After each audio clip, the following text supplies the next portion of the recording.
صحیح بخاری حدیث نمبر 101۔ عورتوں نے رسول اللہ صلی اللہ علیہ وسلم سے کہا کہ آپ سے فائدہ اٹھانے میں مرد ہم سے آگے بڑھ گئے ہیں، اس لیے آپ اپنی طرف سے ہمارے وعظ کے لیے بھی کوئی دن خاص فرما دیں۔ تو آپ صلی اللہ علیہ وسلم نے ان سے ایک دن کا وعدہ فرما لیا۔ اس دن عورتوں سے آپ نے ملاقات کی اور انہیں وعظ فرمایا اور مناسب احکام سنائے۔ جو کچھ آپ صلی اللہ علیہ وسلم نے ان سے فرمایا تھا اس میں یہ بات بھی تھی کہ جو کوئی عورت تم میں سے اپنے 3 لڑکے آگے بھیج دے گی تو وہ اس کے لیے دوزخ سے پناہ بن جائیں گے۔ اس پر ایک عورت نے کہا اگر 2 بچے بھیج دے؟ آپ نے فرمایا ہاں، اور 2 کا بھی یہ حکم ہے۔ صحیح بخاری حدیث نمبر 103۔ نبی کریم صلی اللہ علیہ وسلم نے فرمایا کہ جس سے حساب لیا گیا اسے عذاب کیا جائے گا۔ حضرت عائشہ رضی اللہ تعالی عنہا فرماتی ہیں کہ یہ سن کر میں نے کہا کہ کیا اللہ نے یہ نہیں فرمایا کہ ان قریب اس سے آسان حساب لیا جائے گا؟ رسول اللہ صلی اللہ علیہ وسلم نے فرمایا کہ یہ صرف اللہ کے دربار میں پیشی کا ذکر ہے، لیکن جس کے حساب میں جانچ پڑتال کی گئی سمجھو وہ غارت ہو گیا۔ صحیح بخاری حدیث نمبر 104۔ رسول اللہ صلی اللہ علیہ وسلم نے اللہ کی حمد و ثنا بیان کی، پھر فرمایا کہ مکے کو اللہ نے حرام کیا ہے، آدمیوں نے حرام نہیں کیا۔ تو سن لو کہ کسی شخص کے لیے جو اللہ پر اور یوم آخرت پر ایمان رکھتا ہو جائز نہیں ہے کہ مکے میں خون ریزی کرے یا اس کا کوئی پیڑ کاٹے۔ پھر اگر کوئی اللہ کے رسول کے لڑنے کی وجہ سے اس کا جواز نکالے تو اس سے کہہ دو اللہ نے اپنے رسول کے لیے اجازت دی تھی، تمہارے لیے نہیں دی، اور مجھے بھی دن کے کچھ لمحوں کے لیے اجازت ملی تھی، آج اس کی حرمت لوٹ آئی جیسی کل تھی، اور حاضر غائب کو یہ بات پہنچا دے۔ صحیح بخاری حدیث نمبر 105۔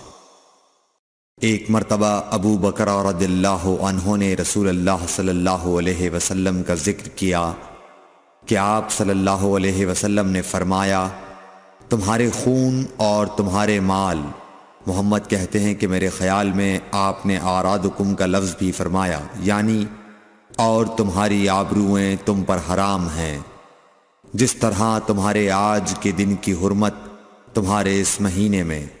سن لو یہ خبر حاضر غائب کو پہنچا دے۔ اور محمد راوی حدیث کہتے تھے کہ رسول اللہ صلی اللہ علیہ وسلم نے سچ فرمایا۔ پھر دوبارہ فرمایا کہ کیا میں نے اللہ کا یہ حکم تمہیں نہیں پہنچا دیا؟ صحیح بخاری حدیث نمبر 106۔ رسول اللہ صلی اللہ علیہ وسلم نے فرمایا کہ مجھ پر جھوٹ مت بولو، کیونکہ جو مجھ پر جھوٹ باندھے وہ دوزخ میں داخل ہو۔ صحیح بخاری حدیث نمبر 107۔ رسول اللہ صلی اللہ علیہ وسلم نے فرمایا کہ جو شخص مجھ پر جھوٹ باندھے گا وہ اپنا ٹھکانہ جہنم بنا لے۔ صحیح بخاری حدیث نمبر 108۔ نبی اکرم صلی اللہ علیہ وسلم نے فرمایا کہ جو شخص مجھ پر جان بوجھ کر جھوٹ باندھے تو وہ اپنا ٹھکانہ جہنم میں بنا لے۔ صحیح بخاری حدیث نمبر 109۔ رسول اللہ صلی اللہ علیہ وسلم نے فرمایا کہ جو شخص میرے نام سے وہ بات بیان کرے جو میں نے نہیں کہی تو وہ اپنا ٹھکانہ جہنم میں بنا لے۔ صحیح بخاری حدیث نمبر 110۔ رسول اللہ صلی اللہ علیہ وسلم کا فرمان ہے کہ اپنی اولاد کا میرے نام کے اوپر نام رکھو مگر میری کنیت اختیار نہ کرو، اور جس شخص نے مجھے خواب میں دیکھا تو بلا شبہ اس نے مجھے دیکھا، کیونکہ شیطان میری صورت میں نہیں آ سکتا، اور جو شخص مجھ پر جان بوجھ کر جھوٹ بولے وہ دوزخ میں اپنا ٹھکانہ تلاش کرے۔ صحیح بخاری حدیث نمبر 111۔ جحیفہ کہتے ہیں کہ میں نے حضرت علی رضی اللہ عنہ سے پوچھا کہ کیا تمہارے پاس کوئی اور بھی کتاب ہے؟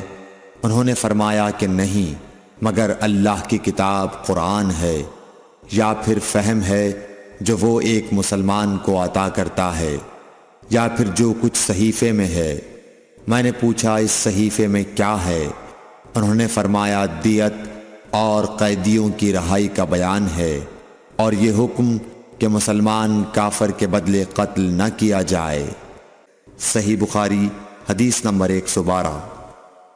قبیلہ خزاعہ کے کسی شخص نے بنو لیث کے کسی آدمی کو اپنے مقتول کے بدلے میں مار دیا تھا۔ یہ فتح مکہ والے سال کی بات ہے۔ رسول اللہ صلی اللہ علیہ وسلم کو یہ خبر دی گئی۔ آپ نے اپنی اونٹنی پر سوار ہو کر خطبہ پڑھا اور فرمایا کہ اللہ نے مکے سے قتل یا ہاتھی کو روک لیا۔ امام بخاری رحمۃ اللہ علیہ فرماتے ہیں اس لفظ کو شک کے ساتھ سمجھو۔ ایسا ہی ابو نعیم وغیرہ نے القتل اور الفیل کہا ہے، ان کے علاوہ دوسرے لوگ الفیل کہتے ہیں۔ پھر رسول اللہ صلی اللہ علیہ وسلم نے فرمایا کہ اللہ نے ان پر اپنے رسول اور مسلمانوں کو غالب کر دیا، اور سمجھ لو کہ وہ مکہ کسی کے لیے حلال نہیں ہوا، نہ مجھ سے پہلے اور نہ آئندہ کبھی ہوگا، اور میرے لیے بھی صرف دن کے تھوڑے سے حصے کے لیے حلال کر دیا گیا تھا۔ سن لو کہ وہ اس وقت حرام ہے، نہ اس کا کوئی کانٹا توڑا جائے نہ اس کے درخت کاٹے جائیں، اور اس کی گری پڑی چیزیں بھی وہی اٹھائے جس کا منشا یہ ہو کہ وہ اس شے کا تعارف کرا دے گا۔ تو اگر کوئی شخص مارا جائے تو اس کے عزیزوں کو اختیار ہے دو باتوں کا، یا دیت لیں یا بدلہ۔ اتنے میں ایک یمنی آدمی ابو شاہ نامی آیا اور کہنے لگا یہ مسائل میرے لیے لکھوا دیجئے۔ تب آپ نے فرمایا کہ ابو فلاں کے لیے یہ مسائل لکھ دو۔ تو ایک قریشی شخص نے کہا یا رسول اللہ مگر اذخر، یعنی اذخر کاٹنے کی اجازت دے دیجئے، کیونکہ اسے ہم گھروں کی چھتوں پر ڈالتے ہیں یا مٹی ملا کر اور اپنی قبروں میں بھی ڈالتے ہیں۔ یہ سن کر رسول اللہ صلی اللہ علیہ وسلم نے فرمایا کہ ہاں مگر اذخر۔ صحیح بخاری حدیث نمبر 113۔ وہب بن منبح کے بھائی کہتے ہیں کہ میں نے حضرت ابو ہریرہ رضی اللہ تعالی عنہ کو کہتے ہوئے سنا کہ رسول اللہ صلی اللہ علیہ وسلم کے صحابہ میں عبداللہ بن عمر رضی اللہ عنہ کے علاوہ مجھ سے زیادہ کوئی حدیث بیان کرنے والا نہیں تھا، مگر وہ لکھ لیا کرتے تھے اور میں لکھتا نہیں تھا۔ صحیح بخاری حدیث نمبر 114۔ جب نبی اکرم صلی اللہ علیہ وسلم کے مرض میں شدت ہو گئی تو آپ صلی اللہ علیہ وسلم نے فرمایا کہ میرے پاس سامان کتابت لاؤ تاکہ تمہارے لیے ایک تحریر لکھ دوں، تاکہ بعد میں تم گمراہ نہ ہو سکو۔ اس پر حضرت عمر رضی اللہ عنہ نے لوگوں سے کہا کہ اس وقت آپ صلی اللہ علیہ وسلم پر تکلیف کا غلبہ ہے اور ہمارے پاس اللہ کی کتاب قرآن موجود ہے جو ہمیں ہدایت کے لیے کافی ہے۔ اس پر لوگوں کی رائے مختلف ہو گئی اور شور و غل زیادہ ہونے لگا۔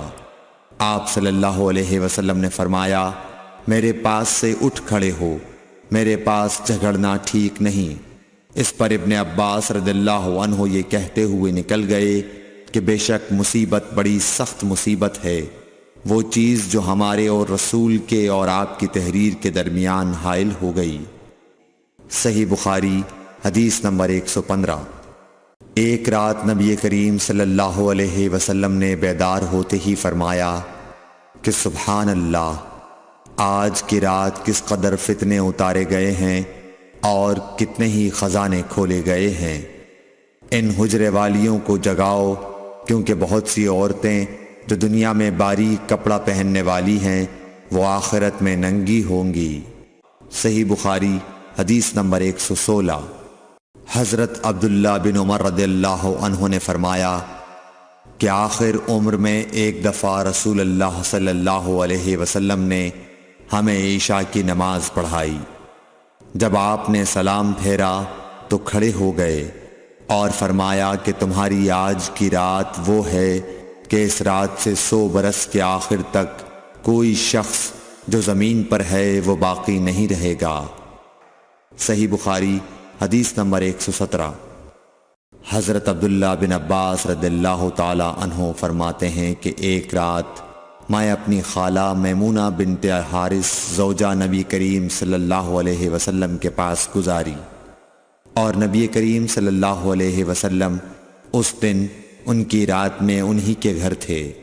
آپ صلی اللہ علیہ وسلم نے عشاء کی نماز مسجد میں پڑھی، پھر گھر تشریف لائے اور 4 رکعت نماز نفل پڑھ کر آپ سو گئے۔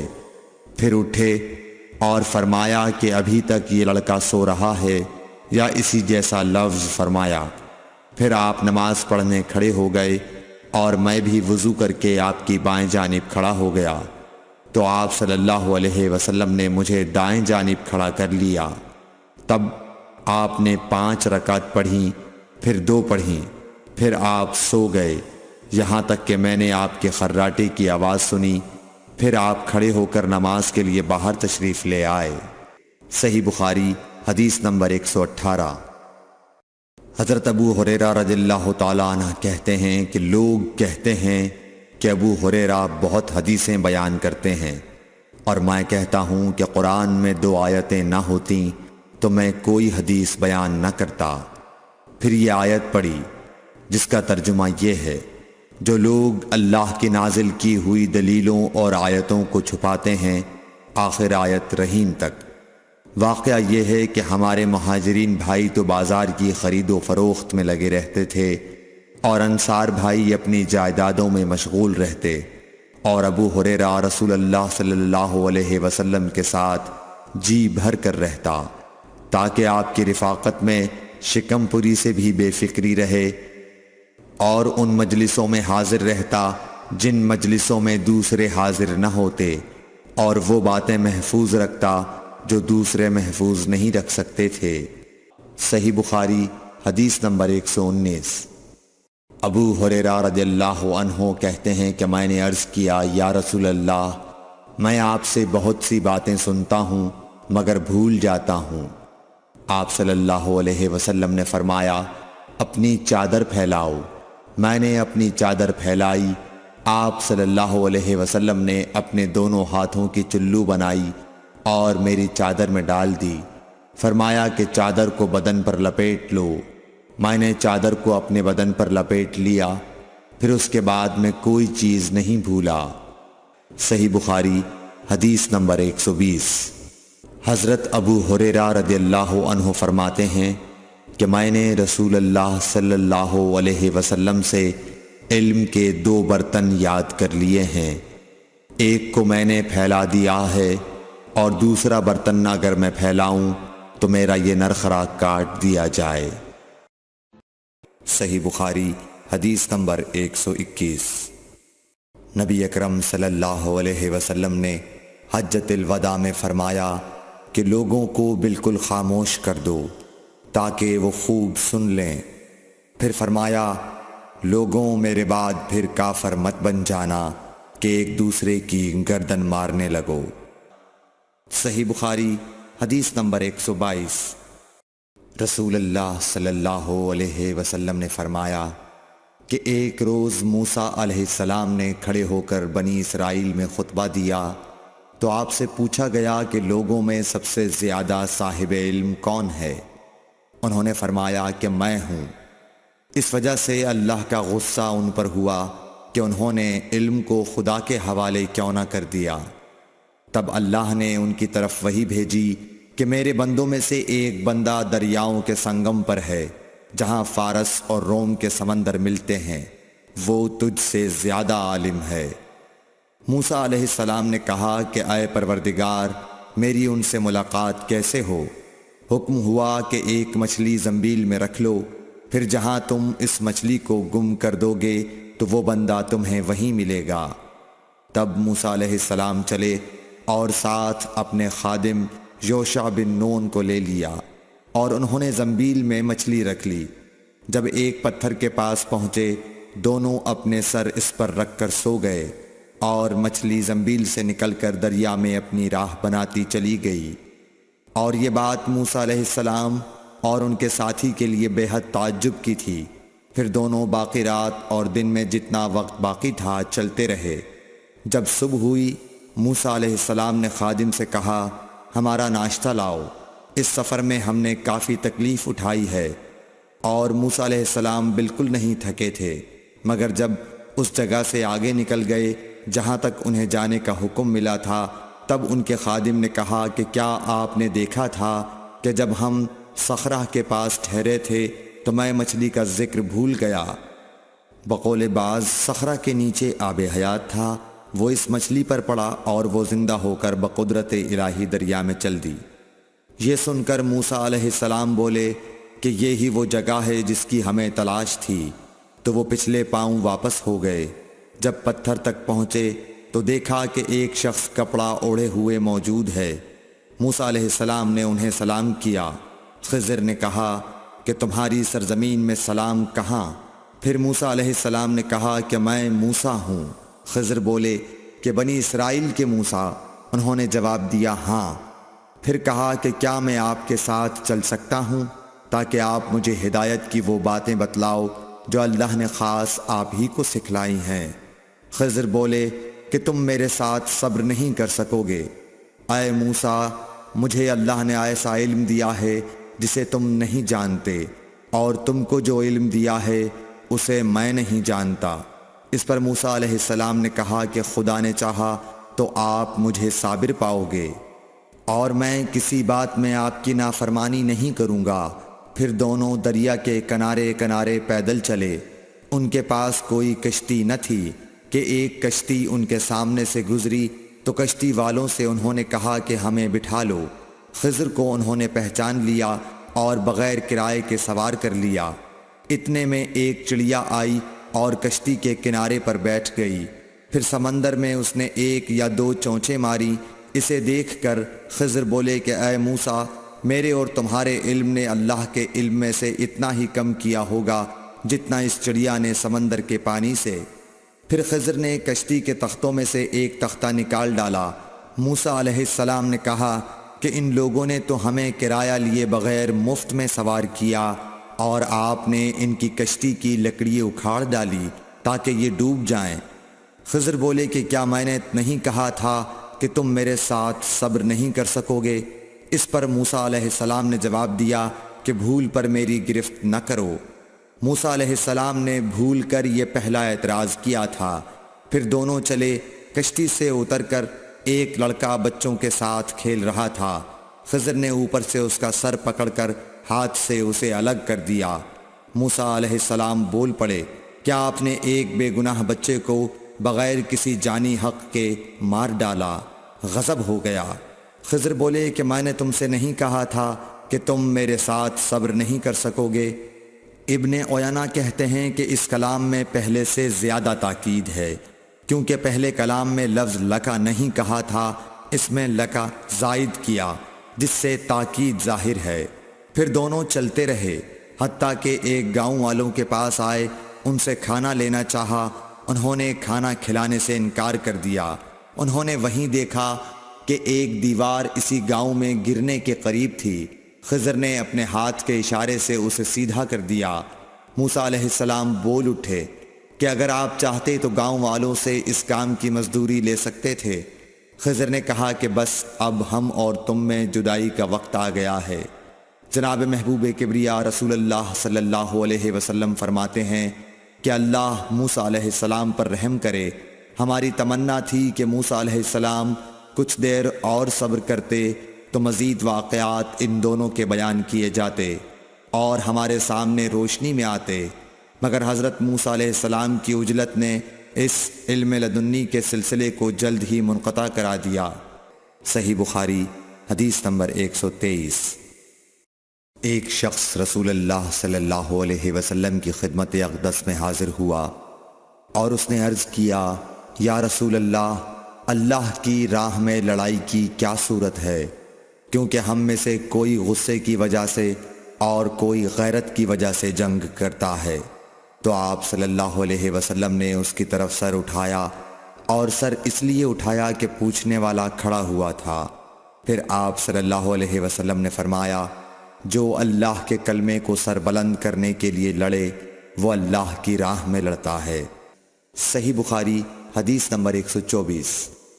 رسول اللہ صلی اللہ علیہ وآلہ وسلم سے رمی کے وقت پوچھا جا رہا تھا تو ایک شخص نے عرض کیا، یا رسول اللہ، میں نے رمی سے قبل قربانی کر لی۔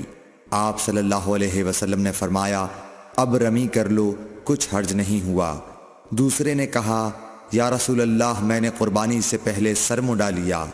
آپ صلی اللہ علیہ وسلم نے فرمایا، اب قربانی کر لو، کچھ حرج نہیں۔ اس وقت جس چیز کے بارے میں جو آگے پیچھے ہو گئی تھی آپ سے پوچھا گیا، آپ صلی اللہ علیہ وسلم نے یہی جواب دیا، اب کر لو، کچھ حرج نہیں۔ صحیح بخاری حدیث نمبر 125۔ حضرت عبداللہ بن مسعود رضی اللہ تعالی عنہ کہتے ہیں کہ ایک مرتبہ میں رسول کریم صلی اللہ علیہ وسلم کے ساتھ مدینے کے کھنڈرات میں چل رہا تھا، اور آپ کھجور کی چھڑی پر سہارا دے کر چل رہے تھے، تو کچھ یہودیوں کا ادھر سے گزر ہوا۔ ان میں سے ایک نے دوسرے سے کہا کہ آپ سے روح کے بارے میں کچھ پوچھو۔ ان میں سے کسی نے کہا، مت پوچھو، ایسا نہ ہو کہ وہ کوئی ایسی بات کہہ دیں جو تمہیں ناگوار ہو۔ مگر ان میں سے بعض نے کہا کہ ہم ضرور پوچھیں گے۔ پھر ایک شخص نے کھڑے ہو کر کہا، اے ابو القاسم، روح کیا چیز ہے؟ آپ نے خاموشی اختیار فرمائی۔ میں نے دل میں کہا کہ آپ پر وحی آ رہی ہے، اس لیے میں کھڑا ہو گیا۔ جب آپ صلی اللہ علیہ وسلم سے وہ کیفیت دور ہو گئی تو آپ صلی اللہ علیہ وسلم نے قرآن کی یہ آیت جو اس وقت نازل ہوئی تھی تلاوت فرمائی، اے نبی، تم سے یہ لوگ روح کے بارے میں پوچھ رہے ہیں، کہہ دو کہ روح میرے رب کے حکم سے ہے، اور تمہیں علم کا بہت تھوڑا حصہ دیا گیا ہے، اس لیے تم روح کی حقیقت نہیں سمجھ سکتے۔ صحیح بخاری حدیث نمبر 126۔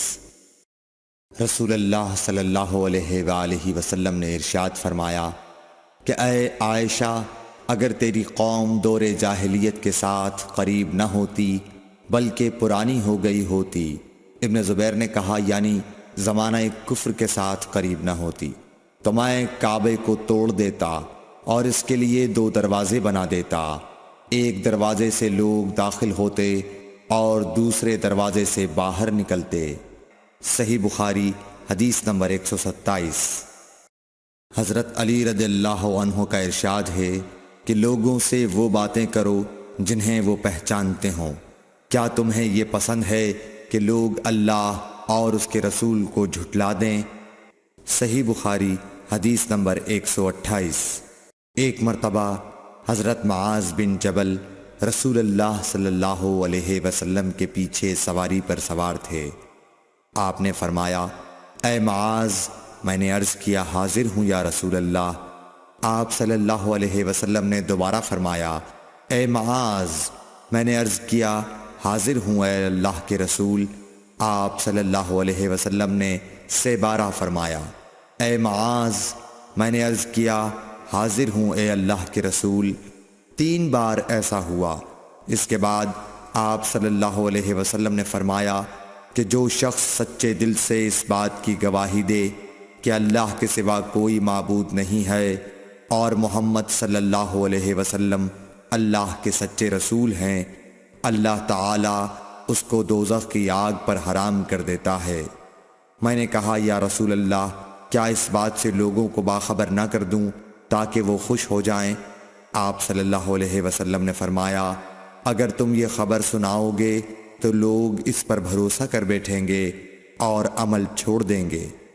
صحیح بخاری حدیث نمبر 129۔ رسول کریم صلی اللہ علیہ وسلم نے ایک روز معاذ رضی اللہ عنہ سے فرمایا کہ جو شخص اللہ سے اس کیفیت کے ساتھ ملاقات کرے کہ اس نے اللہ کے ساتھ کسی کو شریک نہ کیا ہو، وہ یقیناً جنت میں داخل ہوگا۔ معاذ بولے، یا رسول اللہ، کیا میں اس بات کی لوگوں کو بشارت نہ سنا دوں؟ آپ صلی اللہ علیہ وسلم نے فرمایا، نہیں، مجھے خوف ہے کہ لوگ اس پر بھروسہ کر بیٹھیں گے۔ صحیح بخاری حدیث نمبر 130۔ ام سلیم نامی ایک عورت رسول کریم صلی اللہ علیہ وسلم کی خدمت اقدس میں حاضر ہوئیں اور عرض کیا کہ یا رسول اللہ، اللہ تعالی حق بات بیان کرنے سے نہیں شرماتا، اس لیے میں پوچھتی ہوں کہ کیا احتلام سے عورت پر بھی غسل ضروری ہے؟ آپ صلی اللہ علیہ وسلم نے فرمایا کہ ہاں، جب عورت پانی دیکھ لے، یعنی کپڑے وغیرہ پر منی کا اثر معلوم ہو۔ تو یہ سن کر حضرت ام سلمہ رضی اللہ عنہا نے شرم کی وجہ سے اپنا چہرہ چھپا لیا اور کہا، یا رسول اللہ، کیا عورت کو بھی احتلام ہوتا ہے؟ آپ نے فرمایا، ہاں، تیرے ہاتھ خاک آلود ہوں، پھر کیوں اس کا بچہ اس کی صورت کے مشابہ ہوتا ہے؟ یعنی یہی اس کے احتلام کا ثبوت ہے۔ صحیح بخاری حدیث نمبر 131۔ رسول اللہ صلی اللہ علیہ وسلم نے ایک مرتبہ فرمایا کہ درختوں میں سے ایک درخت ایسا ہے جس کے پتے کبھی نہیں جھڑتے، اور اس کی مثال مسلمان جیسی ہے، مجھے بتلاؤ وہ کیا درخت ہے؟ تو لوگ جنگلی درختوں کی سوچ میں پڑ گئے، اور عبداللہ بن عمر کے دل میں آیا کہ میں بتلا دوں کہ وہ کھجور کا پیڑ ہے۔ عبداللہ کہتے ہیں کہ پھر مجھے شرم آ گئی اور میں چپ ہی رہا۔ تب لوگوں نے عرض کیا، یا رسول اللہ، آپ ہی خود اس کے بارے میں بتلائیے۔ آپ نے فرمایا، وہ کھجور ہے۔ عبداللہ کہتے ہیں کہ میرے جی میں جو بات تھی وہ اپنے والد حضرت عمر رضی اللہ عنہ کو بتلائی۔ وہ کہنے لگے کہ اگر تو اس وقت کہہ دیتا تو میرے لیے ایسے ایسے قیمتی سرمایے سے زیادہ محبوب ہوتا۔ صحیح بخاری حدیث نمبر 132۔ حضرت علی رضی اللہ تعالی عنہ سے روایت ہے کہ میں ایسا شخص تھا جسے جریان مزی کی شکایت تھی، تو میں نے اپنے شاگرد مقداد کو حکم دیا کہ وہ رسول اللہ صلی اللہ علیہ وسلم سے دریافت کریں، تو انہوں نے آپ صلی اللہ علیہ وسلم سے اس بارے میں پوچھا۔ آپ صلی اللہ علیہ وسلم نے فرمایا کہ اس مرض میں غسل نہیں ہے، ہاں وضو فرض ہے۔ صحیح بخاری حدیث نمبر 133۔ ایک آدمی نے مسجد میں کھڑے ہو کر عرض کیا، یا رسول اللہ، آپ ہمیں کس جگہ سے احرام باندھنے کا حکم دیتے ہیں؟ تو رسول اللہ صلی اللہ علیہ وسلم نے فرمایا، مدینے والے ذوالحلیفہ سے احرام باندھیں، اور اہل شام جحفہ سے، اور نجد والے قرن منازل سے۔ ابن عمر نے فرمایا کہ لوگوں کا خیال ہے کہ رسول اللہ صلی اللہ علیہ وسلم نے فرمایا کہ یمن والے یلملم سے احرام باندھیں، اور ابن عمر کہا کرتے تھے کہ مجھے یہ آخری جملہ رسول اللہ صلی اللہ علیہ وسلم سے یاد نہیں۔ صحیح بخاری حدیث نمبر 134۔ ایک شخص نے آپ صلی اللہ علیہ وسلم سے پوچھا کہ احرام باندھنے والے کو کیا پہننا چاہیے؟ آپ صلی اللہ علیہ وسلم نے فرمایا کہ نہ قمیص پہنے، نہ صافہ باندھے، اور نہ پجامہ، اور نہ کوئی سرپوش اوڑھے، اور نہ کوئی زعفران اور ورس سے رنگا ہوا کپڑا پہنے، اور اگر جوتے نہ ملیں تو موزے پہن لے، اور انہیں اس طرح کاٹ دے کہ ٹخنوں سے نیچے ہو جائیں۔ صحیح بخاری حدیث نمبر 135۔ رسول اللہ صلی اللہ علیہ وسلم نے فرمایا کہ جو شخص حدث کرے اس کی نماز قبول نہیں ہوتی جب تک کہ وہ دوبارہ وضو نہ کر لے۔ حضرموت کے ایک شخص نے پوچھا کہ اے ابو ہریرہ، حدث ہونا کیا ہے؟ آپ نے فرمایا، پخانے کے مقام سے نکلنے والی آواز والی یا بے آواز والی ہوا۔ صحیح بخاری حدیث نمبر 136۔ رسول اللہ صلی اللہ علیہ وآلہ وسلم نے فرمایا کہ میری امت کے لوگ وضو کے نشانات کی وجہ سے قیامت کے دن سفید پیشانی اور سفید ہاتھ پاؤں والوں کی شکل میں بلائے جائیں گے، تو تم میں سے جو کوئی اپنی چمک بڑھانا چاہتا ہے تو وہ بڑھا لے، یعنی وضو اچھی طرح کر لے۔ صحیح بخاری حدیث نمبر 137۔ رسول کریم صلی اللہ علیہ وسلم سے شکایت کی گئی کہ ایک شخص ہے جسے یہ خیال ہوتا ہے کہ نماز میں کوئی چیز یعنی ہوا نکلتی معلوم ہوئی ہے۔ آپ صلی اللہ علیہ وسلم نے فرمایا کہ نماز سے نہ پھرے یا نہ مڑے جب تک آواز نہ سنے یا بو نہ پائے۔ صحیح بخاری حدیث نمبر 138۔ نبی کریم صلی اللہ علیہ وسلم سوئے یہاں تک کہ آپ خراٹے لینے لگے، پھر آپ نے نماز پڑھی، اور کبھی راوی نے یوں کہا کہ آپ صلی اللہ علیہ وسلم لیٹ گئے پھر خراٹے لینے لگے، پھر آپ صلی اللہ علیہ وسلم کھڑے ہوئے، اس کے بعد نماز پڑھی۔ ابن عباس رضی اللہ تعالی عنہ کہتے تھے کہ ایک مرتبہ میں نے اپنی خالہ ام المومنین حضرت میمونہ کے گھر رات گزاری تو میں نے دیکھا کہ رسول اللہ صلی اللہ علیہ وسلم رات کو اٹھے۔ جب تھوڑی رات باقی رہ گئی تو آپ صلی اللہ علیہ وسلم نے اٹھ کر ایک لٹکے ہوئے مشکیزے سے ہلکا سا وضو کیا۔ عمرو اس کا ہلکا پن اور معمولی ہونا بیان کرتے تھے، اور آپ کھڑے ہو کر نماز پڑھنے لگے تو میں نے بھی اسی طرح وضو کیا جس طرح آپ صلی اللہ علیہ وسلم نے کیا تھا، پھر آ کر آپ کے بائیں طرف کھڑا ہو گیا، اور کبھی سفیان نے ان یسارہ کے بجائے ان شمالہ کا لفظ کہا، مطلب دونوں کا ایک ہی ہے۔ پھر آپ صلی اللہ علیہ وسلم نے مجھے پھیر لیا اور اپنی داہنی جانب کر لیا، پھر نماز پڑھی جس قدر اللہ کو منظور تھا، پھر آپ لیٹ گئے اور سو گئے حتیٰ کہ خراٹوں کی آواز آنے لگی۔ پھر آپ کی خدمت میں مؤذن حاضر ہوا اور اس نے آپ کو نماز کی اطلاع دی۔ آپ صلی اللہ علیہ وسلم اس کے ساتھ نماز کے لیے تشریف لے گئے، پھر آپ نے نماز پڑھی اور وضو نہیں کیا۔ سفیان کہتے ہیں کہ ہم نے عمرو سے کہا، کچھ لوگ کہتے ہیں کہ رسول اللہ صلی اللہ علیہ وسلم کی آنکھیں سوتی تھیں، دل نہیں سوتا تھا۔ عمرو نے کہا، میں نے عبید بن عمیر سے سنا، وہ کہتے تھے کہ انبیاء علیہ السلام کے خواب بھی وہی ہوتے ہیں۔ پھر قرآن کی یہ آیت پڑھی، میں خواب میں دیکھتا ہوں کہ میں تجھے ذبح کر رہا ہوں۔ صحیح بخاری حدیث نمبر 139۔ رسول اللہ صلی اللہ علیہ وسلم میدان عرفات سے واپس ہوئے۔ جب گھاٹی میں پہنچے تو آپ اتر گئے۔ آپ نے پہلے پیشاب کیا، پھر وضو کیا اور خوب اچھی طرح نہیں کیا۔ تب میں نے کہا، یا رسول اللہ، نماز کا وقت آ گیا۔ آپ صلی اللہ علیہ وسلم نے فرمایا، نماز آگے ہے، یعنی مزدلفہ چل کر پڑھیں گے۔ جب مزدلفہ میں پہنچے تو آپ نے خوب اچھی طرح وضو کیا، پھر جماعت کھڑی کی گئی۔ آپ صلی اللہ علیہ وسلم نے مغرب کی نماز پڑھی، پھر ہر شخص نے اپنے اونٹ کو اپنی جگہ بٹھایا، پھر عشاء کی جماعت کھڑی کی گئی اور آپ نے نماز پڑھی، اور ان دونوں نمازوں کے درمیان کوئی نماز نہیں پڑھی۔ صحیح بخاری حدیث نمبر 140۔ ابن عباس رضی اللہ تعالی عنہ نے وضو کیا تو اپنا چہرہ دھویا، اس طرح کہ پہلے پانی کے ایک چلو سے کلی کی اور ناک میں پانی دیا، پھر پانی کا ایک اور چلو لیا، پھر اس کو اس طرح کیا، یعنی دوسرے ہاتھ کو ملایا، پھر اس سے اپنا چہرہ دھویا، پھر پانی کا دوسرا چلو لیا اور اس سے اپنا داہنا ہاتھ دھویا، پھر پانی کا ایک اور چلو لے کر اس سے اپنا بایاں ہاتھ دھویا، اس کے بعد اپنے سر کا مسح کیا، پھر پانی کا چلو لے کر داہنے پاؤں پر ڈالا اور اسے دھویا، پھر دوسرے چلو سے اپنا پاؤں دھویا، یعنی بایاں پاؤں۔ اس کے بعد کہا کہ میں نے رسول اللہ صلی اللہ علیہ وسلم کو اسی طرح وضو کرتے ہوئے دیکھا ہے۔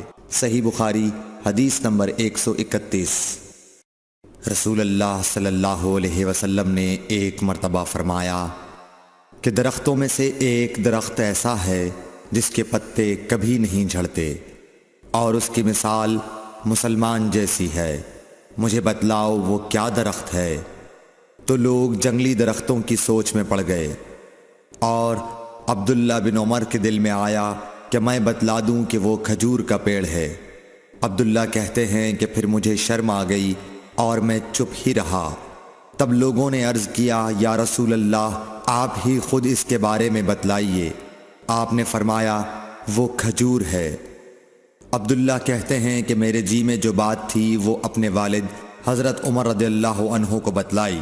وہ کہنے لگے کہ اگر تو اس وقت کہہ دیتا تو میرے لیے ایسے ایسے قیمتی سرمایے سے زیادہ محبوب ہوتا۔ صحیح بخاری حدیث نمبر 132۔ حضرت علی رضی اللہ تعالی عنہ سے روایت ہے کہ میں ایسا شخص تھا جسے جریان مزی کی شکایت تھی، تو میں نے اپنے شاگرد مقداد کو حکم دیا کہ وہ رسول اللہ صلی اللہ علیہ وسلم سے دریافت کریں، تو انہوں نے آپ صلی اللہ علیہ وسلم سے اس بارے میں پوچھا۔ آپ صلی اللہ علیہ وسلم نے فرمایا کہ اس مرض میں غسل نہیں ہے، ہاں وضو فرض ہے۔ صحیح بخاری حدیث نمبر 133۔ ایک آدمی نے مسجد میں کھڑے ہو کر عرض کیا، یا رسول اللہ، آپ ہمیں کس جگہ سے احرام باندھنے کا حکم دیتے ہیں؟ تو رسول اللہ صلی اللہ علیہ وسلم نے فرمایا، مدینے والے ذوالحلیفہ سے احرام باندھیں، اور اہل شام جحفہ سے، اور نجد والے قرن منازل سے۔ ابن عمر نے فرمایا کہ لوگوں کا خیال ہے کہ رسول اللہ صلی اللہ علیہ وسلم نے فرمایا کہ یمن والے یلملم سے احرام باندھیں، اور ابن عمر کہا کرتے تھے کہ مجھے یہ آخری جملہ رسول اللہ صلی اللہ علیہ وسلم سے یاد نہیں۔ صحیح بخاری حدیث نمبر 134۔ ایک شخص نے آپ صلی اللہ علیہ وسلم سے پوچھا کہ احرام باندھنے والے کو کیا پہننا چاہیے؟ آپ صلی اللہ علیہ وسلم نے فرمایا کہ نہ قمیص پہنے، نہ صافہ باندھے، اور نہ پجامہ، اور نہ کوئی سرپوش اوڑھے، اور نہ کوئی زعفران اور ورس سے رنگا ہوا کپڑا پہنے، اور اگر جوتے نہ ملیں تو موزے پہن لے، اور انہیں اس طرح کاٹ دے کہ ٹخنوں سے نیچے ہو جائیں۔ صحیح بخاری حدیث نمبر 135۔ رسول اللہ صلی اللہ علیہ وسلم نے فرمایا کہ جو شخص حدث کرے اس کی نماز قبول نہیں ہوتی جب تک کہ وہ دوبارہ وضو نہ کر لے۔ حضرموت کے ایک شخص نے پوچھا کہ اے ابو ہریرہ، حدث ہونا کیا ہے؟ آپ نے فرمایا، پخانے کے مقام سے نکلنے والی آواز والی یا بے آواز والی ہوا۔ صحیح بخاری حدیث نمبر 136۔ رسول اللہ صلی اللہ علیہ وآلہ وسلم نے فرمایا کہ میری امت کے لوگ وضو کے نشانات کی وجہ سے قیامت کے دن سفید پیشانی اور سفید ہاتھ پاؤں والوں کی شکل میں بلائے جائیں گے، تو تم میں سے جو کوئی اپنی چمک بڑھانا چاہتا ہے تو وہ بڑھا لے، یعنی وضو اچھی طرح کر لے۔ صحیح بخاری حدیث نمبر 137۔ رسول کریم صلی اللہ علیہ وسلم سے شکایت کی گئی کہ ایک شخص ہے جسے یہ خیال ہوتا ہے کہ نماز میں کوئی چیز یعنی ہوا نکلتی معلوم ہوئی ہے۔ آپ صلی اللہ علیہ وسلم نے فرمایا کہ نماز سے نہ پھرے یا نہ مڑے جب تک آواز نہ سنے یا بو نہ پائے۔ صحیح بخاری حدیث نمبر 138۔ نبی کریم صلی اللہ علیہ وسلم سوئے یہاں تک کہ آپ خراٹے لینے لگے، پھر آپ نے نماز پڑھی، اور کبھی راوی نے یوں کہا کہ آپ صلی اللہ علیہ وسلم لیٹ گئے، پھر خراٹے لینے لگے، پھر آپ صلی اللہ علیہ وسلم کھڑے ہوئے، اس کے بعد نماز پڑھی۔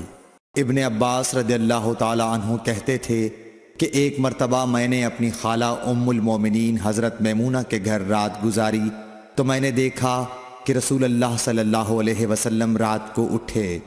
جب تھوڑی رات باقی رہ گئی تو آپ صلی اللہ علیہ وسلم نے اٹھ کر ایک لٹکے ہوئے مشکیزے سے ہلکا سا وضو کیا۔ عمرو اس کا ہلکا پن اور معمولی ہونا بیان کرتے تھے، اور آپ کھڑے ہو کر نماز پڑھنے لگے، تو میں نے بھی اسی طرح وضو کیا جس طرح آپ صلی اللہ علیہ وسلم نے کیا تھا، پھر آ کر آپ کے بائیں طرف کھڑا ہو گیا، اور کبھی سفیان نے ان یسارہ کے بجائے ان شمالہ کا لفظ کہا، مطلب دونوں کا ایک ہی ہے۔ پھر آپ صلی اللہ علیہ وسلم نے مجھے پھیر لیا اور اپنی داہنی جانب کر لیا، پھر نماز پڑھی جس قدر اللہ کو منظور تھا، پھر آپ لیٹ گئے اور سو گئے حتیٰ کہ خراٹوں کی آواز آنے لگی۔ پھر آپ کی خدمت میں مؤذن حاضر ہوا اور اس نے آپ کو نماز کی اطلاع دی۔ آپ صلی اللہ علیہ وسلم اس کے ساتھ نماز کے لیے تشریف لے گئے۔ پھر آپ نے نماز پڑھی اور وضو نہیں کیا۔ سفیان کہتے ہیں کہ ہم نے عمروں سے کہا، کچھ لوگ کہتے ہیں کہ رسول اللہ صلی اللہ علیہ وسلم کی آنکھیں سوتی تھیں، دل نہیں سوتا تھا۔ عمروں نے کہا، میں نے عبید بن عمیر سے سنا، وہ کہتے تھے کہ انبیاء علیہ السلام کے خواب بھی وہی ہوتے ہیں۔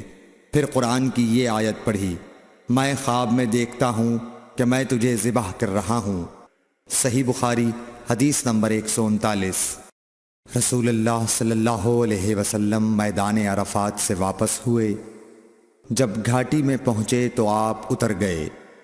آپ نے پہلے پیشاب کیا، پھر وضو کیا اور خوب اچھی طرح نہیں کیا۔ تب میں نے کہا، یا رسول اللہ، نماز کا وقت آ گیا۔ آپ صلی اللہ علیہ وسلم نے فرمایا، نماز آگے ہے، یعنی مزدلفہ چل کر پڑھیں گے۔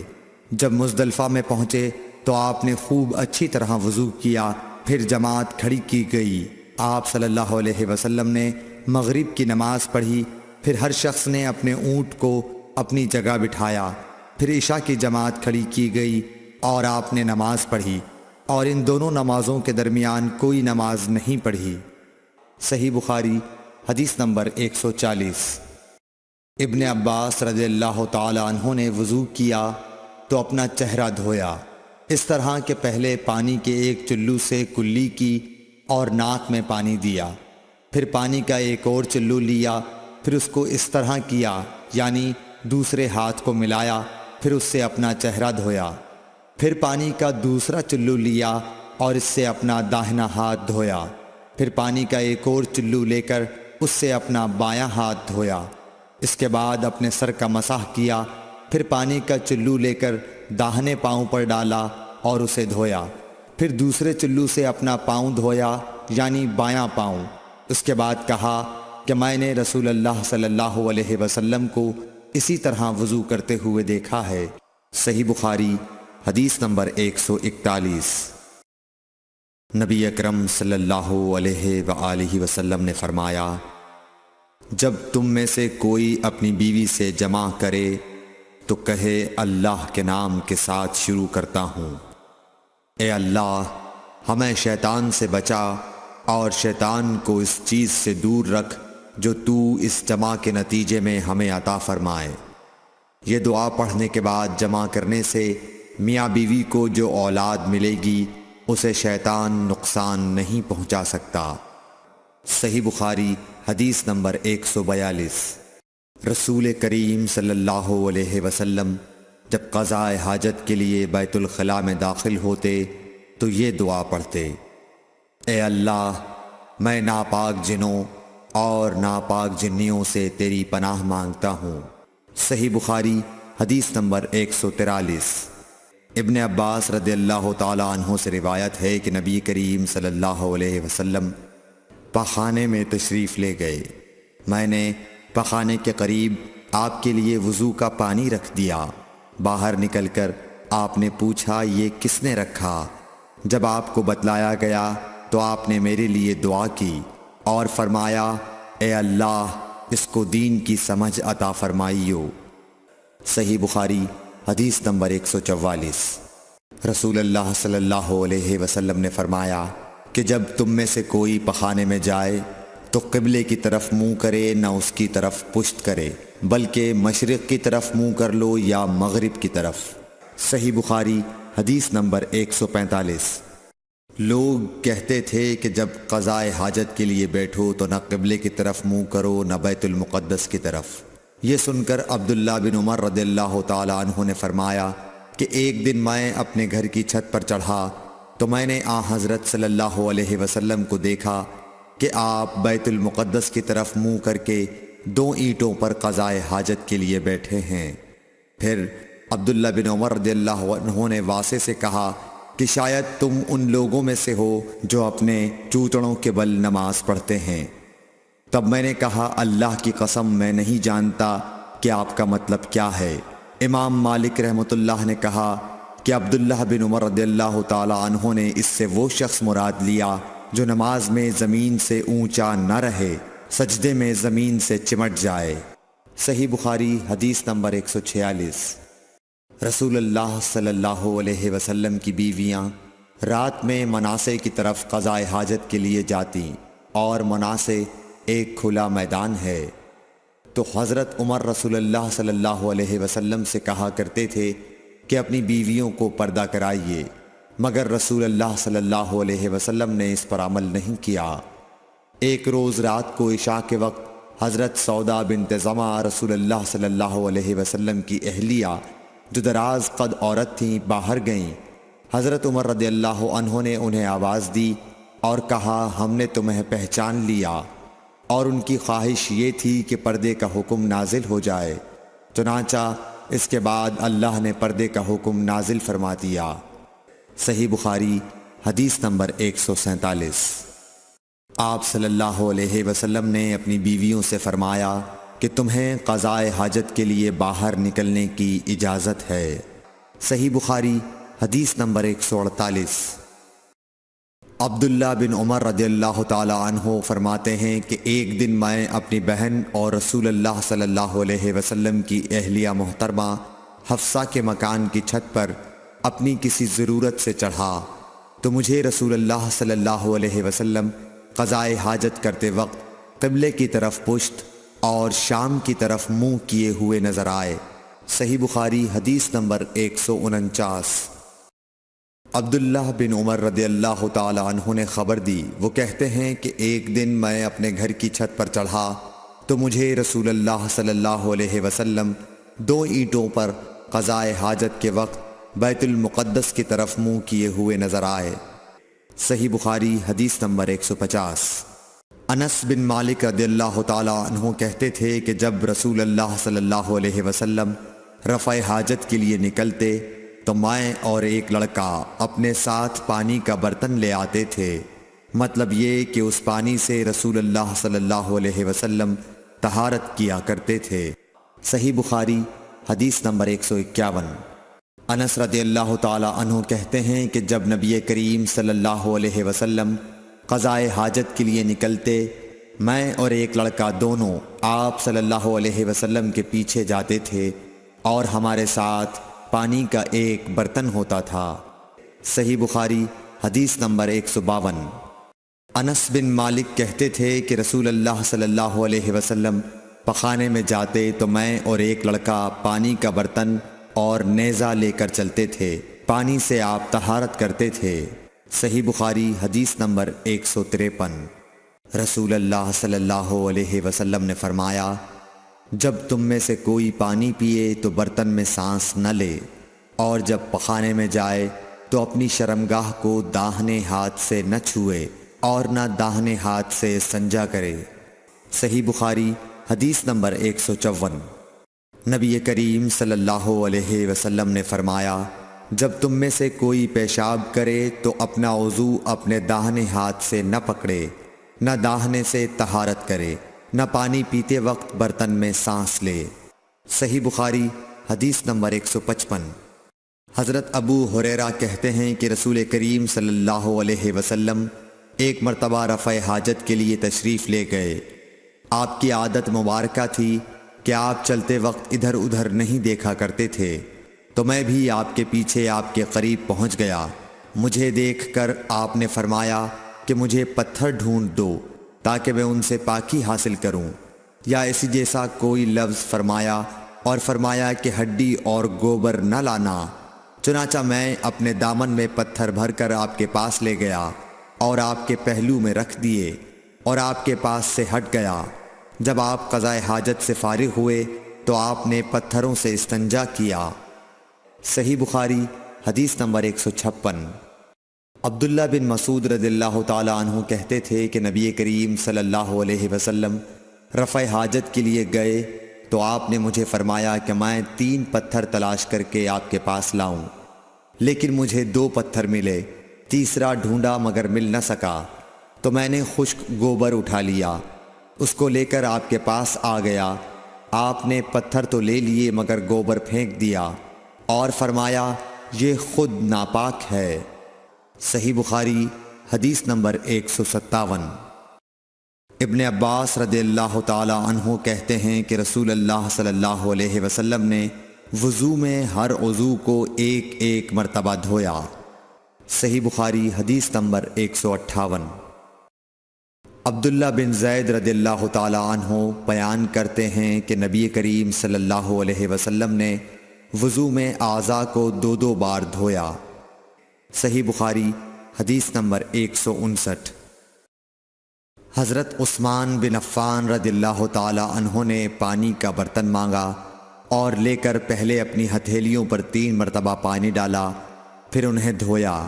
اس کے بعد اپنا داہنا ہاتھ برتن میں ڈالا اور پانی لے کر کلی کی اور ناک صاف کی، پھر 3 بار اپنا چہرہ دھویا اور کوہنیوں تک 3 بار دونوں ہاتھ دھوئے، پھر اپنے سر کا مسح کیا، پھر پانی لے کر ٹخنوں تک 3 مرتبہ اپنے دونوں پاؤں دھوئے، پھر کہا کہ رسول اللہ صلی اللہ علیہ وسلم نے فرمایا ہے کہ جو شخص میری طرح ایسا وضو کرے پھر 2 رکعت پڑھے جس میں اپنے نفس سے کوئی بات نہ کرے تو اس کے گزشتہ گناہ معاف کر دیے جاتے ہیں۔ صحیح بخاری حدیث نمبر 160۔ رسول اللہ صلی اللہ علیہ وسلم فرماتے ہیں کہ جب بھی کوئی شخص اچھی طرح وضو کرتا ہے اور خلوص کے ساتھ نماز پڑھتا ہے تو اس کے ایک نماز سے دوسری نماز پڑھنے تک کے گناہ معاف کر دیے جاتے ہیں۔ صحیح بخاری حدیث نمبر 161۔ نبی کریم صلی اللہ علیہ وسلم نے فرمایا جو شخص وضو کرے اسے چاہیے کہ ناک صاف کرے، اور جو پتھر سے استنجا کرے اسے چاہیے کہ طاق عدد یعنی 1، 3 یا 5 ہی سے کرے۔ صحیح بخاری حدیث نمبر 162۔ رسول اللہ صلی اللہ علیہ وسلم نے فرمایا کہ جب تم میں سے کوئی وضو کرے تو اسے چاہیے کہ اپنی ناک میں پانی دے، پھر اسے صاف کرے، اور جو شخص پتھروں سے استنجا کرے اسے چاہیے کہ بے جوڑ عدد یعنی 1 یا 3 سے استنجا کرے، اور جب تم میں سے کوئی سو کر اٹھے تو وضو کے پانی میں ہاتھ ڈالنے سے پہلے اسے دھو لے، کیونکہ تم میں سے کوئی نہیں جانتا کہ رات کو اس کا ہاتھ کہاں رہا ہے۔ صحیح بخاری حدیث نمبر 163۔ عبداللہ بن عمر رضی اللہ تعالی عنہ کہتے ہیں کہ ایک مرتبہ رسول اللہ صلی اللہ علیہ وسلم ایک سفر میں ہم سے پیچھے رہ گئے، پھر تھوڑی دیر بعد آپ صلی اللہ علیہ وسلم نے ہم کو پا لیا اور عصر کا وقت آ پہنچا تھا۔ ہم وضو کرنے لگے اور اچھی طرح پاؤں دھونے کے بجائے جلدی میں ہم پاؤں پر مسح کرنے لگے۔ آپ صلی اللہ علیہ وسلم نے فرمایا ایڑیوں کے لیے آگ کا عذاب ہے، 2 مرتبہ یا 3 مرتبہ فرمایا۔ صحیح بخاری حدیث نمبر 164۔ حضرت عثمان رضی اللہ تعالی عنہ نے وضو کا پانی منگوایا اور اپنے دونوں ہاتھوں پر برتن سے پانی لے کر ڈالا، پھر دونوں ہاتھوں کو 3 دفعہ دھویا، پھر اپنا داہنا ہاتھ وضو کے پانی میں ڈالا، پھر کلی کی، پھر ناک میں پانی دیا، پھر ناک صاف کی، پھر 3 دفعہ اپنا منہ دھویا اور کوہنیوں تک 3 دفعہ ہاتھ دھوئے، پھر اپنے سر کا مسح کیا، پھر ہر ایک پاؤں 3 دفعہ دھویا، پھر فرمایا میں نے رسول اللہ صلی اللہ علیہ وسلم کو دیکھا کہ آپ میرے اس وضو جیسا وضو فرمایا کرتے تھے، اور آپ صلی اللہ علیہ وسلم نے فرمایا کہ جو شخص میرے اس وضو جیسا وضو کرے اور حضور قلب سے 2 رکعت پڑھے جس میں اپنے دل سے باتیں نہ کرے تو اللہ تعالیٰ اس کے پچھلے گناہ معاف کر دیتا ہے۔ صحیح بخاری حدیث نمبر 165۔ ابو ہریرہ رضی اللہ تعالیٰ عنہ لوگوں کے پاس سے گزرے اور لوگ لوٹے سے وضو کر رہے تھے۔ آپ رضی اللہ تعالیٰ عنہ نے کہا اچھی طرح وضو کرو، کیونکہ ابو القاسم صلی اللہ علیہ وسلم نے فرمایا خشک ایڑیوں کے لیے آگ کا عذاب ہے۔ صحیح بخاری حدیث نمبر 166۔ عبداللہ بن جریح نے عبداللہ بن عمر سے کہا اے ابو عبد الرحمن، میں نے تمہیں 4 ایسے کام کرتے ہوئے دیکھا ہے جنہیں تمہارے ساتھیوں کو کرتے ہوئے نہیں دیکھا۔ وہ کہنے لگے اے ابن جریح وہ کیا ہیں؟ ابن جریح نے کہا کہ میں نے طواف کے وقت آپ کو دیکھا کہ 2 یمانی رکنوں کے سوا کسی اور رکن کو آپ نہیں چھوتے ہو۔ دوسرے میں نے آپ کو سبتی جوتے پہنے ہوئے دیکھا، اور تیسرے میں نے دیکھا کہ آپ زرد رنگ استعمال کرتے ہو، اور چوتھی بات میں نے یہ دیکھی کہ جب آپ مکے میں تھے لوگ ذی الحج کا چاند دیکھ کر لبیک پکارنے لگتے ہیں اور حج کا احرام باندھ لیتے ہیں، اور آپ 8ویں تاریخ تک احرام نہیں باندھتے۔ حضرت عبداللہ بن عمر رضی اللہ تعالی عنہ نے جواب دیا کہ دوسرے ارکان کو تو میں یوں نہیں چھوتا کہ میں نے رسول اللہ صلی اللہ علیہ وسلم کو یمانی رکنوں کے علاوہ کسی اور رکن کو چھوتے ہوئے نہیں دیکھا، اور رہے سبتی جوتے تو میں نے رسول اللہ صلی اللہ علیہ وسلم کو ایسے جوتے پہنے ہوئے دیکھا کہ جن کے چمڑے پر بال نہیں تھے، اور آپ انہی کو پہنے پہنے وضو فرمایا کرتے تھے، تو میں بھی انہی کو پہننا پسند کرتا ہوں۔ اور زرد رنگ کی یہ بات ہے کہ میں نے رسول اللہ صلی اللہ علیہ وسلم کو زرد رنگ رنگتے ہوئے دیکھا ہے، تو میں بھی اسی رنگ سے رنگنا پسند کرتا ہوں۔ اور احرام باندھنے کا معاملہ یہ ہے کہ میں نے رسول اللہ صلی اللہ علیہ وسلم کو اس وقت تک احرام باندھتے ہوئے نہیں دیکھا جب تک آپ کی اونٹنی آپ کو لے کر نہ چل پڑتی۔ صحیح بخاری حدیث نمبر 167۔ رسول اللہ صلی اللہ علیہ وسلم نے اپنی مرحومہ صاحبزادی حضرت زینب کو غسل دیتے وقت فرمایا تھا کہ غسل داہنی طرف سے دو اور اعضائے وضو سے غسل کی ابتدا کرو۔ صحیح بخاری حدیث نمبر 168۔ ام المومنین حضرت عائشہ رضی اللہ تعالی عنہا فرماتی ہیں کہ رسول اللہ صلی اللہ علیہ وسلم جوتا پہننے، کنگھی کرنے، وضو کرنے اور اپنے ہر کام میں داہنی طرف سے کام کی ابتدا کرنے کو پسند فرمایا کرتے تھے۔ صحیح بخاری حدیث نمبر 169۔ انس بن مالک رضی اللہ تعالی عنہ فرماتے ہیں کہ میں نے رسول اللہ صلی اللہ علیہ وسلم کو دیکھا کہ نماز عصر کا وقت آ گیا، لوگوں نے پانی تلاش کیا، جب انہیں پانی نہ ملا تو رسول اللہ صلی اللہ علیہ وسلم کے پاس ایک برتن میں وضو کے لیے پانی لایا گیا۔ رسول اللہ صلی اللہ علیہ وسلم نے اس میں اپنا ہاتھ ڈال دیا اور لوگوں کو حکم دیا کہ اسی برتن سے وضو کریں۔ حضرت انس رضی اللہ تعالی عنہ کہتے ہیں کہ میں نے دیکھا کہ آپ کی انگلیوں کے نیچے سے پانی چشمے کی طرح ابل رہا تھا، یہاں تک کہ قافلے کے آخری آدمی نے بھی وضو کر لیا۔ صحیح بخاری حدیث نمبر 170۔ ابن سیرین کہتے ہیں کہ میں نے عبیدہ رضی اللہ تعالی عنہ سے کہا کہ ہمارے پاس رسول اللہ صلی اللہ علیہ وسلم کے کچھ بال مبارک ہیں جو ہمیں حضرت انس رضی اللہ تعالی عنہ سے یا ان کے گھر والوں کی طرف سے ملے ہیں۔ یہ سن کر عبیدہ نے کہا کہ اگر میرے پاس ان بالوں میں سے ایک بھی ہو تو وہ میرے لیے ساری دنیا اور اس کی ہر چیز سے زیادہ عزیز ہے۔ صحیح بخاری حدیث نمبر 171۔ رسول کریم صلی اللہ علیہ وسلم نے حجۃ الوداع میں جب سر کے بال منڈوائے تو سب سے پہلے ابو طلحہ رضی اللہ تعالی عنہ نے آپ کے بال لیے تھے۔ صحیح بخاری حدیث نمبر 172۔ رسول اللہ صلی اللہ علیہ وسلم نے فرمایا کہ جب کتا تم میں سے کسی کے برتن میں سے کچھ پی لے تو اس کو 7 مرتبہ دھو لو تو پاک ہو جائے گا۔ صحیح بخاری حدیث نمبر 173۔ رسول کریم صلی اللہ علیہ وسلم نے فرمایا کہ ایک شخص نے ایک کتے کو دیکھا جو پیاس کی وجہ سے گیلی مٹی کھا رہا تھا، تو اس شخص نے اپنا موزہ لیا اور اس سے پانی بھر کر پلانے لگا حتیٰ کہ اس کو خوب سیراب کر دیا۔ اللہ نے اس شخص کے اس کام کی قدر کی اور اسے جنت میں داخل کر دیا۔ صحیح بخاری حدیث نمبر 174۔ رسول اللہ صلی اللہ علیہ وسلم کے زمانے میں کتے مسجد میں آتے جاتے تھے، لیکن لوگ ان جگہوں پر پانی نہیں چھڑکتے تھے۔ صحیح بخاری حدیث نمبر 175۔ عدی بن حاتم کہتے ہیں کہ میں نے رسول اللہ صلی اللہ علیہ وسلم سے کتے کے شکار کے متعلق دریافت کیا تو آپ صلی اللہ علیہ وسلم نے فرمایا کہ جب تو اپنے سدھائے ہوئے کتے کو چھوڑے اور وہ شکار کر لے تو اس شکار کو کھا، اور اگر وہ کتا اس شکار میں سے خود کچھ کھا لے تو اس کو نہ کھائیو، کیونکہ اب اس نے شکار اپنے لیے پکڑا ہے۔ میں نے کہا کہ بعض دفعہ میں شکار کے لیے اپنے کتے چھوڑتا ہوں، پھر اس کے ساتھ دوسرے کتے کو بھی پاتا ہوں۔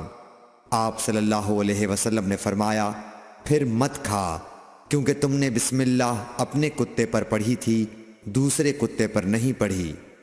صحیح بخاری حدیث نمبر 176۔ رسول کریم صلی اللہ علیہ وسلم نے فرمایا کہ بندہ اس وقت تک نماز ہی میں رہتا ہے جب تک وہ مسجد میں نماز کا انتظار کرتا رہے، تا وقت کہ وہ حدث نہ کرے۔ ایک اجمی آدمی نے پوچھا کہ اے ابو ہریرہ، حدث کیا چیز ہے؟ انہوں نے فرمایا کہ ہوا جو پیچھے سے خارج ہو، جسے عرف عام میں گوز مارنا کہتے ہیں۔ صحیح بخاری حدیث نمبر 177۔ رسول اللہ صلی اللہ علیہ وسلم نے فرمایا کہ نمازی نماز سے اس وقت تک نہ پھرے جب تک ریح کی آواز نہ سن لے یا اس کی بو نہ پالے۔ صحیح بخاری حدیث نمبر 178۔ حضرت علی رضی اللہ تعالی عنہ نے فرمایا کہ میں ایسا آدمی تھا جس کو سیلان مزی کی شکایت تھی، مگر رسول اللہ صلی اللہ علیہ وسلم سے دریافت کرتے ہوئے مجھے شرم آئی، تو میں نے ابن الاسود کو حکم دیا۔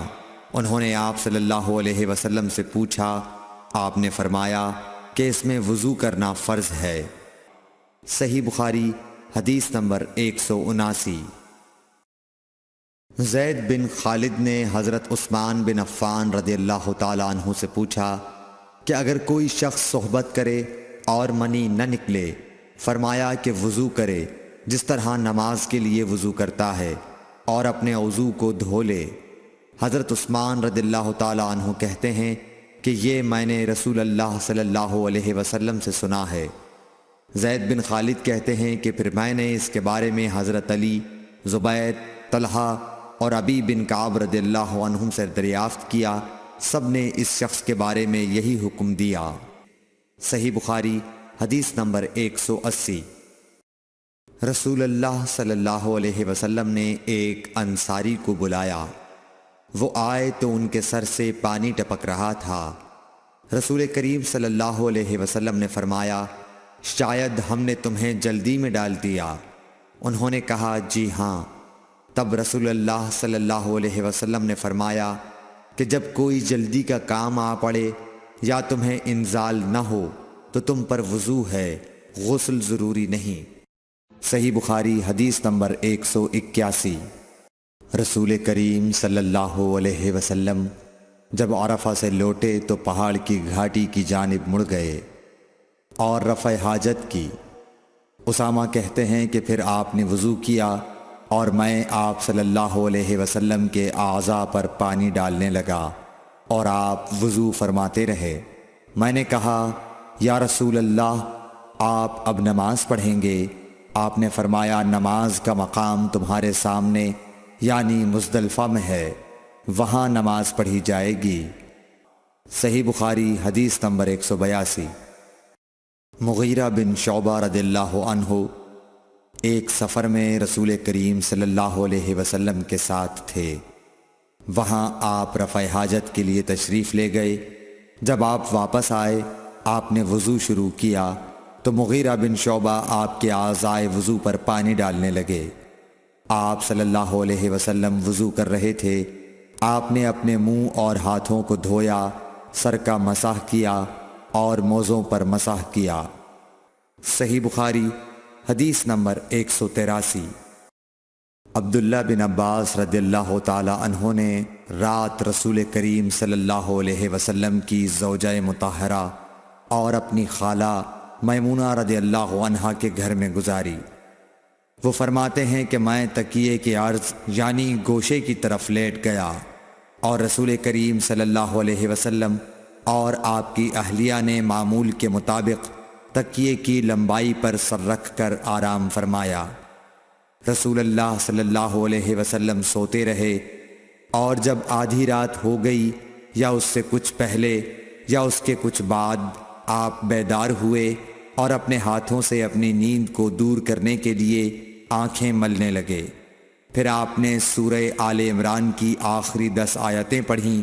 پھر ایک مشکیزے کے پاس جو چھت میں لٹکا ہوا تھا آپ کھڑے ہو گئے اور اس سے وضو کیا، خوب اچھی طرح، پھر کھڑے ہو کر نماز پڑھنے لگے۔ ابن عباس رضی اللہ تعالیٰ عنہ کہتے ہیں میں نے بھی کھڑے ہو کر اسی طرح کیا جس طرح آپ نے وضو کیا تھا۔ پھر جا کر میں بھی آپ کے پہلو مبارک میں کھڑا ہو گیا۔ آپ نے اپنا داہنا ہاتھ میرے سر پر رکھا اور میرا دایاں کان پکڑ کر اسے مروڑنے لگے۔ پھر آپ نے 2 رکعتیں پڑھیں، اس کے بعد پھر 2 رکعتیں پڑھیں، پھر 2 رکعتیں پڑھیں، پھر 2 رکعتیں پڑھیں، پھر 2 رکعتیں پڑھیں، پھر 2 رکعتیں پڑھ کر اس کے بعد آپ نے وتر پڑھا اور لیٹ گئے۔ پھر جب مؤذن آپ کے پاس آیا تو آپ نے اٹھ کر 2 رکعت معمولی طور پر پڑھیں، پھر باہر تشریف لا کر صبح کی نماز پڑھی۔ صحیح بخاری حدیث نمبر 184۔ اسماء بنت ابی بکر کہتی ہیں کہ میں رسول اللہ صلی اللہ علیہ وسلم کی زوجہ محترمہ عائشہ رضی اللہ تعالی عنہا کے پاس ایسے وقت آئی جب کہ سورج کو گہن لگ رہا تھا اور لوگ کھڑے ہو کر نماز پڑھ رہے تھے۔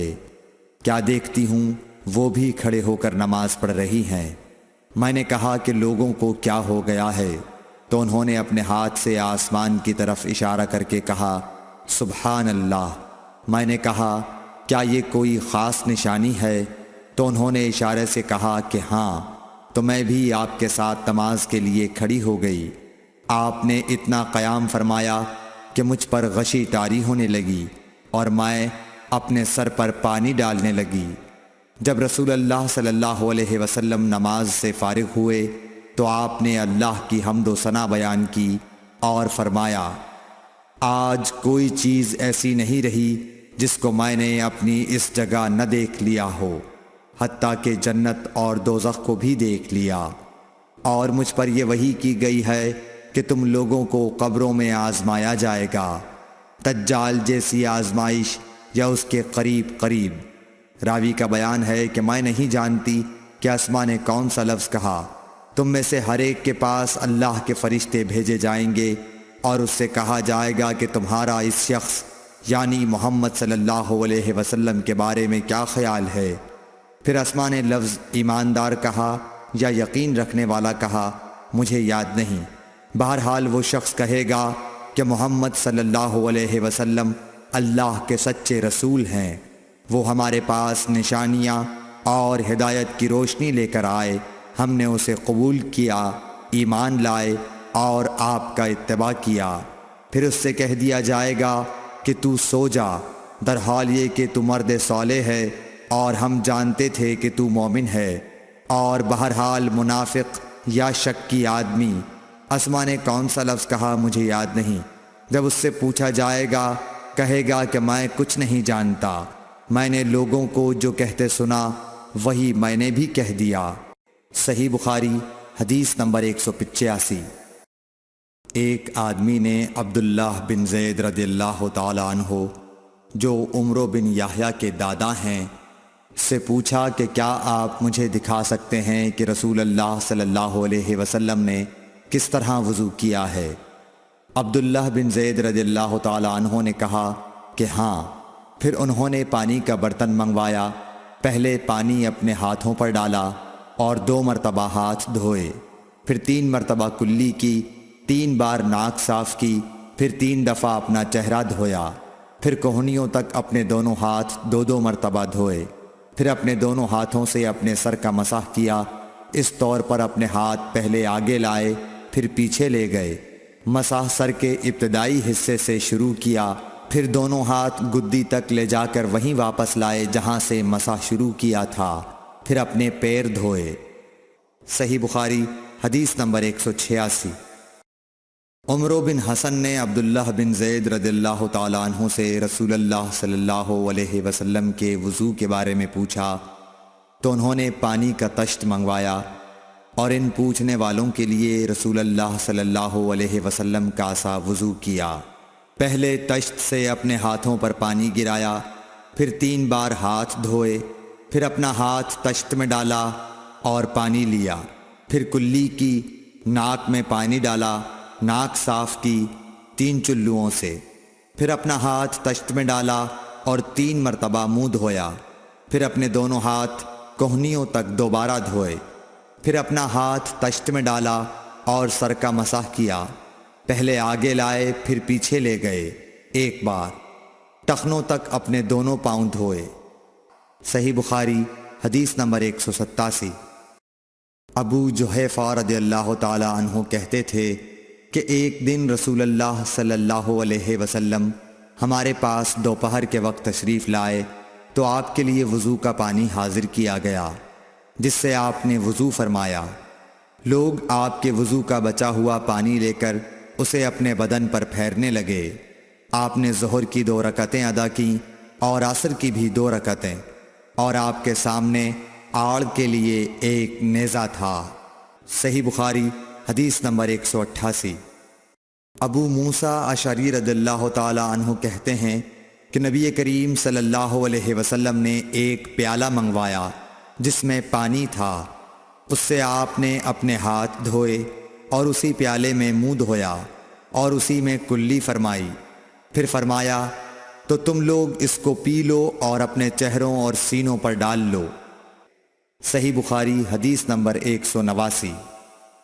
محمود بن ربی جب چھوٹے تھے تو رسول اللہ صلی اللہ علیہ وسلم نے انہی کے کنویں کے پانی سے ان کے منہ میں کلی ڈالی تھی، اور عروہ نے اسی حدیث کو مسعور وغیرہ سے بھی روایت کیا ہے، اور ہر ایک راوی ان دونوں میں سے ایک دوسرے کی تصدیق کرتے ہیں کہ جب رسول اللہ صلی اللہ علیہ وسلم وضو فرماتے تو آپ کے بچے ہوئے وضو کے پانی پر صحابہ رضی اللہ عنہم جھگڑنے کے قریب ہو جاتے تھے۔ صحیح بخاری حدیث نمبر 190۔ صائب بن یزید کہتے تھے کہ میری خالہ مجھے نبی کریم صلی اللہ علیہ وسلم کی خدمت میں لے گئیں اور عرض کیا کہ یا رسول اللہ، میرا یہ بھانجا بیمار ہے۔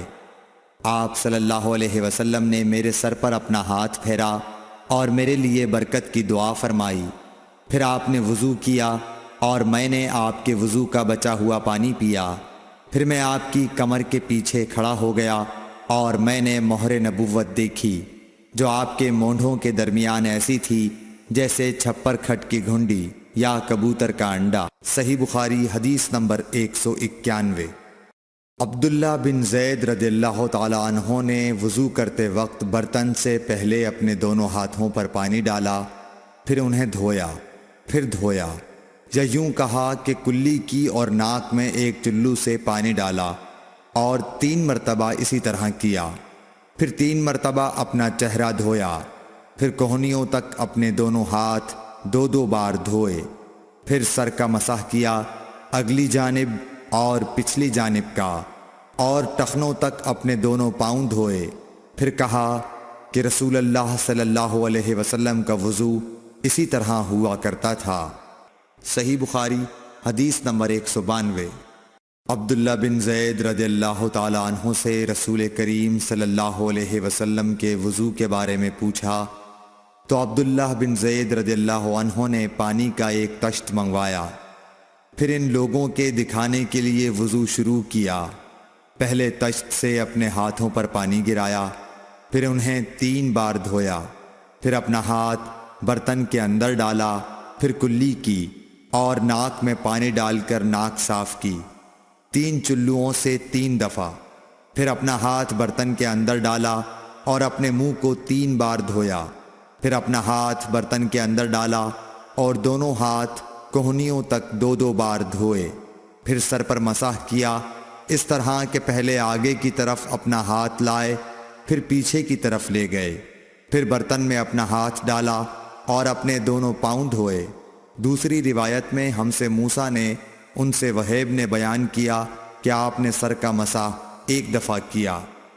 صحیح بخاری حدیث نمبر 193۔ رسول کریم صلی اللہ علیہ وسلم کے زمانے میں عورت اور مرد سب ایک ساتھ ایک ہی برتن سے وضو کیا کرتے تھے، یعنی وہ مرد اور عورتیں جو ایک دوسرے کے محرم ہوتے۔ صحیح بخاری حدیث نمبر 194۔ حضرت جابر رضی اللہ تعالی عنہ کہتے تھے کہ رسول کریم صلی اللہ علیہ وسلم میری مزاج پرسی کے لیے تشریف لائے۔ میں بیمار تھا، ایسا کہ مجھے ہوش تک نہیں تھا۔ آپ نے وضو کیا اور اپنے وضو کا پانی مجھ پر چھڑکا تو مجھے ہوش آ گیا۔ میں نے عرض کیا، یا رسول اللہ، میرا وارث کون ہوگا؟ میرا تو صرف ایک کلالہ وارث ہے۔ اس پر آیت میراث نازل ہوئی۔ صحیح بخاری حدیث نمبر 195۔ ایک مرتبہ نماز کا وقت آ گیا تو جس شخص کا مکان قریب ہی تھا وہ وضو کرنے اپنے گھر چلا گیا، اور کچھ لوگ جن کے مکان دور تھے رہ گئے۔ تو رسول کریم صلی اللہ علیہ وسلم کے پاس پتھر کا ایک لگن لایا گیا جس میں کچھ پانی تھا، اور وہ اتنا چھوٹا تھا کہ آپ اس میں اپنی ہتھیلی نہیں پھیلا سکتے تھے، مگر سب نے اس برتن کے پانی سے وضو کر لیا۔ ہم نے حضرت انس رضی اللہ عنہ سے پوچھا کہ تم کتنے نفر تھے؟ کہا 80 سے کچھ زیادہ ہی تھے۔ صحیح بخاری حدیث نمبر 196۔ رسول کریم صلی اللہ علیہ وسلم نے ایک پیالہ منگوایا جس میں پانی تھا، پھر اس میں آپ نے اپنے دونوں ہاتھوں اور چہرے کو دھویا اور اسی میں کلی کی۔ صحیح بخاری حدیث نمبر 197۔ عبداللہ بن زید کہتے ہیں کہ رسول کریم صلی اللہ علیہ وسلم ہمارے گھر تشریف لائے۔ ہم نے آپ صلی اللہ علیہ وسلم کے لیے تانبے کے برتن میں پانی نکالا، اس سے آپ نے وضو کیا، 3 بار چہرہ دھویا، 2 بار ہاتھ دھوئے اور سر کا مسح کیا، اس طرح کہ پہلے آگے کی طرف ہاتھ لائے، پھر پیچھے کی جانب لے گئے اور پیر دھوئے۔ صحیح بخاری حدیث نمبر 198۔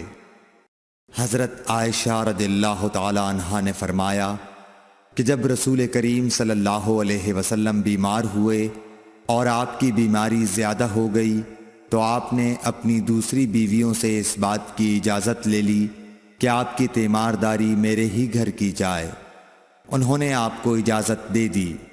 ایک روز رسول کریم صلی اللہ علیہ وسلم 2 آدمیوں کے درمیان سہارا لے کر گھر سے نکلے۔ آپ کے پاؤں کمزوری کی وجہ سے زمین پر گھسٹتے جاتے تھے۔ حضرت عباس رضی اللہ تعالی عنہ اور ایک آدمی کے درمیان آپ باہر نکلے تھے۔ عبید اللہ راوی حدیث کہتے ہیں کہ میں نے یہ حدیث عبداللہ بن عباس رضی اللہ تعالی عنہ کو سنائی تو وہ بولے، تم جانتے ہو دوسرا آدمی کون تھا؟ میں نے عرض کیا کہ نہیں۔ کہنے لگے وہ علی رضی اللہ تعالی عنہ تھے۔ پھر حضرت عائشہ رضی اللہ تعالی عنہا فرماتی تھیں کہ جب نبی کریم صلی اللہ علیہ وسلم اپنے گھر میں داخل ہوئے اور آپ کا مرض بڑھ گیا تو آپ نے فرمایا، میرے اوپر ایسی 7 مشکوں کا پانی ڈالو جن کے سربند نہ کھولے گئے ہوں، تاکہ میں سکون کے بعد لوگوں کو کچھ وصیت کروں۔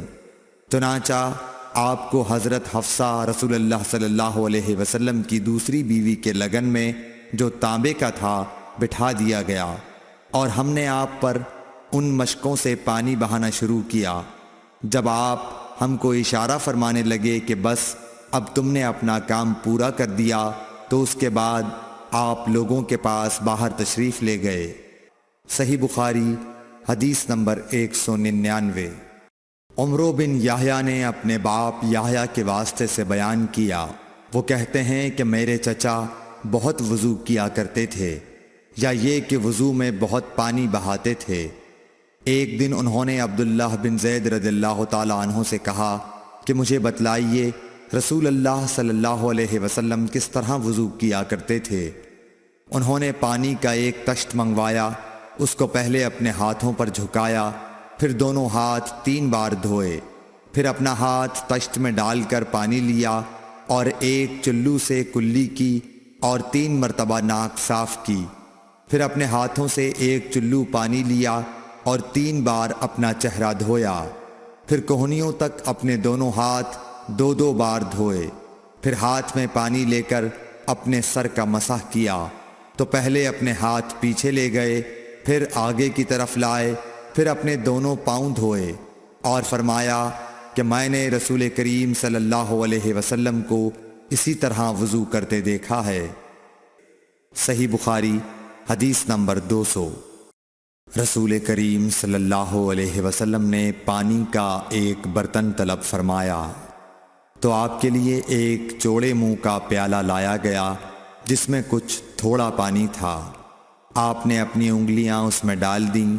انس کہتے ہیں کہ میں پانی کی طرف دیکھنے لگا، پانی آپ کی انگلیوں کے درمیان سے پھوٹ رہا تھا۔ انس کہتے ہیں کہ اس ایک پیالہ پانی سے جن لوگوں نے وضو کیا وہ 70 سے 80 تک تھے۔